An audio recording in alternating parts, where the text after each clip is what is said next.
Bagaimana kabarnya hari ini? Semua pasti dalam keadaan sehat dan sukacita. Sebelum memulai ibadah kita hari ini, baiknya kita menyanyikan sebuah lagu dulu yuk.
Mendengarkan firman Tuhan, mari kita lipat tangannya, tutup matanya, kita berdoa.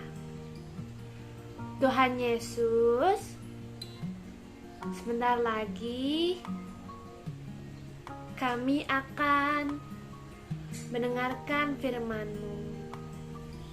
Siapkan hati dan pikiran kami.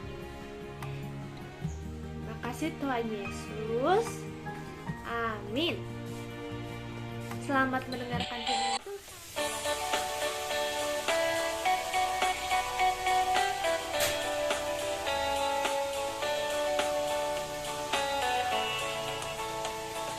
Baca kitab suci, doa tiap hari, doa tiap hari, doa tiap hari.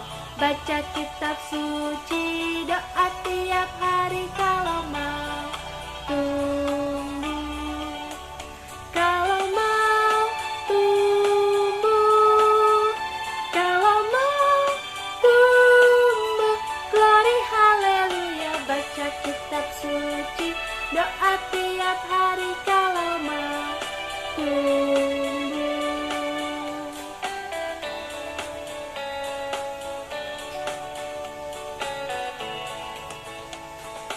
Baca kitab suci, doa tiap hari, doa tiap hari, doa tiap hari.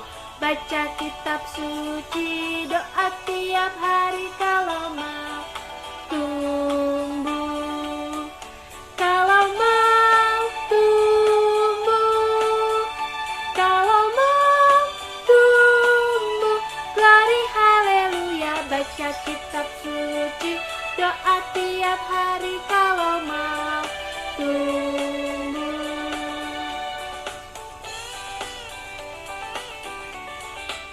Selamat sore adik-adik.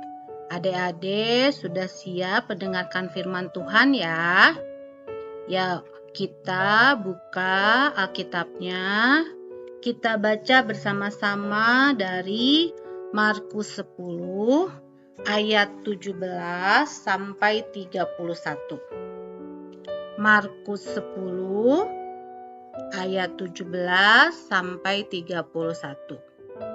Orang kaya sukar masuk kerajaan Allah.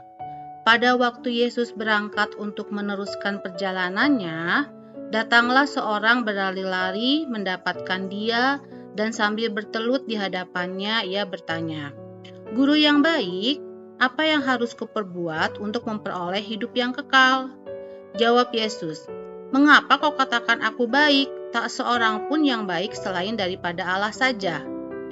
Engkau tentu mengetahui segala perintah Allah. Jangan membunuh, jangan berzina, jangan mencuri, jangan mengucapkan saksi dusta, jangan mengurangi hak orang, menghormatilah ayahmu dan ibumu.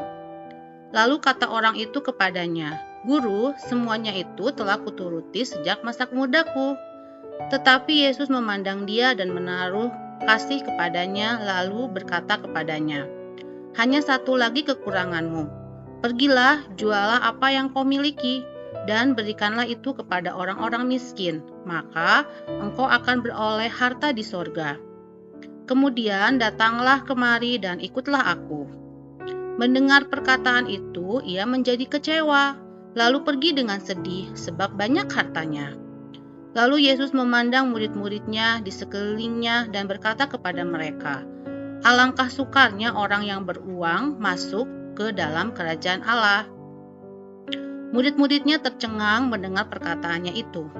Tetapi Yesus menyambung lagi, anak-anakku, alangkah sukarnya masuk ke dalam kerajaan Allah.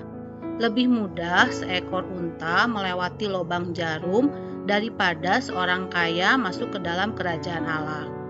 Mereka makin gempar dan berkata seorang kepada yang lain, jika demikian, siapakah yang dapat diselamatkan?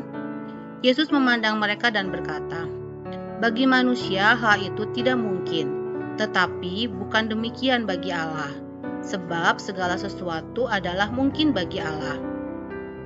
Upah mengikut Yesus. Berkatalah Petrus kepada Yesus, kami ini telah meninggalkan segala sesuatu dan mengikut Engkau. Jawab Yesus, aku berkata kepadamu, sesungguhnya setiap orang yang karena aku dan karena Injil meninggalkan rumahnya, saudaranya laki-laki atau saudaranya perempuan, ibunya atau bapaknya, anak-anaknya atau ladangnya. Orang itu sekarang, pada masa ini juga, akan menerima kembali 100 kali lipat rumah, saudara laki-laki, saudara perempuan, ibu, anak, dan ladang. Sekalipun disertai berbagai penganiayaan, dan pada zaman yang akan datang, ia akan menerima hidup yang kekal. Tetapi banyak orang yang terdahulu akan menjadi yang terakhir, dan yang terakhir akan menjadi yang terdahulu. Demikianlah firman Tuhan. Nah, adik-adik, minggu ini kita belajar untuk bisa saling berbagi dan tidak egois dengan sesama. Bacaan tadi yang kita baca bersama-sama, Matius 10 ayat 17 sampai 31 menceritakan tentang perumpamaan tentang orang kaya yang sukar masuk kerajaan sorga. Dikisahkan ada seorang yang kaya bertanya kepada Yesus tentang caranya masuk dalam kerajaan sorga. Semua ketetapan agama sudah dilakukan oleh orang tersebut. Kemudian Yesus mengatakan kepada orang tersebut untuk menjual semua harta miliknya dan membagikannya kepada orang miskin. Tapi orang tersebut menolak untuk melakukannya. Dan itulah kekurangan dari orang tersebut. Yesus mengumpamakan lebih mudah onta masuk ke dalam lubang jarum daripada orang kaya untuk masuk ke kerajaan sorga. Perumpamaan ini mengajarkan kepada kita untuk tidak melekatkan hidup pada harta duniawi saja. Bukan kekayaan yang kita hindari, tetapi gaya hidup yang muncul dari kekayaan itu, yaitu hidup yang egois dan tidak mau berbagi. Inilah yang diingatkan Yesus tentang orang kaya yang sukar masuk ke kerajaan sorga. Adik-adik, sebelumnya kita akan melihat cerita mengenai pohon yang egois. Kita nonton bersama-sama ya. Kita simak bersama-sama.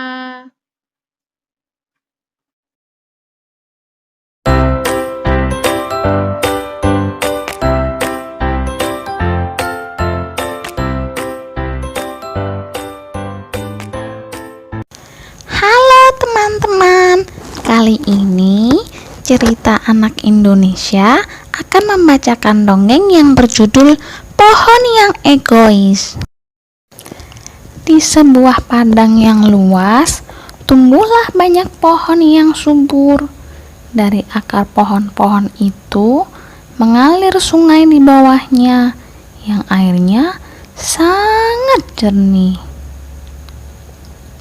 Di antara pohon-pohon itu ada sebatang pohon yang egois. Ia ingin hidup sendiri supaya segalanya dapat ia miliki sendiri. Maka dicarilah akal agar pohon-pohon yang lain pergi dari padang itu. Dengan akal jahatnya, akhirnya teman-teman pohon itu tidak kerasan dan pergi satu persatu. Kini jadilah pohon yang jahat itu tinggal sendirian. Ia senang sekali karena dapat menikmati segalanya sepuasnya tanpa harus berbagi dengan pohon yang lain. Namun kegembiraannya itu tak berlangsung lama. Di malam hari dia ketakutan sendirian. Ketika ada angin kencang, ia hampir roboh tak mampu bertahan. Dan yang sangat menyedihkan adalah air sungai yang dulunya melimpah kini mengering karena tempat itu sekarang menjadi hutan gundul. Akhirnya pohon itu kekurangan air. Sekarang dia menangis siang dan malam karena menderita. Dia memanggil pohon-pohon yang dulu dia usir supaya kembali lagi. Tapi sayang, tak ada satupun yang mau kembali. Karena selalu bersedih, akhirnya pohon itu menjadi sakit. Tubuhnya lama-lama jadi kurus. Kemudian dia mati. Teman-teman, itulah akibatnya jika pohon itu egois dan jahat. Begitu juga manusia. Semakin banyak teman, hidup semakin nyaman. Karena itu, kita harus jadikan semua orang adalah saudara kita. Jangan meniru sifat pohon yang egois tadi ya. Sampai di sini dulu ya ceritanya. Anak Indonesia, anak yang sehat, santun dan cerdas. Nah, adik-adik, seru kan ceritanya? Tadi kita sudah melihat dongeng mengenai pohon yang egois yang diambil dari cerita anak Indonesia. Ya, adik-adik, kita akan menyimpulkan cerita pada hari ini, yaitu kita harus belajar saling berbagi dan tidak egois dengan sesama kita. Adik-adik siap melakukan dalam kehidupan sehari-hari ya. Yo, sekarang kita berdoa, kita lipat tangan, kita tutup mata. Tuhan Yesus, terima kasih atas firman pada hari ini. Biarlah kami dapat melakukan firman ini dalam kehidupan kami sehari-hari, supaya kami tidak egois, supaya kami mau berbagi dengan teman-teman kami. Tuhan kiranya memberkati kami selalu, keluarga kami, semuanya kami serahkan hanya dalam nama Tuhan Yesus, Juru Selamat kami yang hidup. Amin. Adik-adik, sampai minggu depan ya.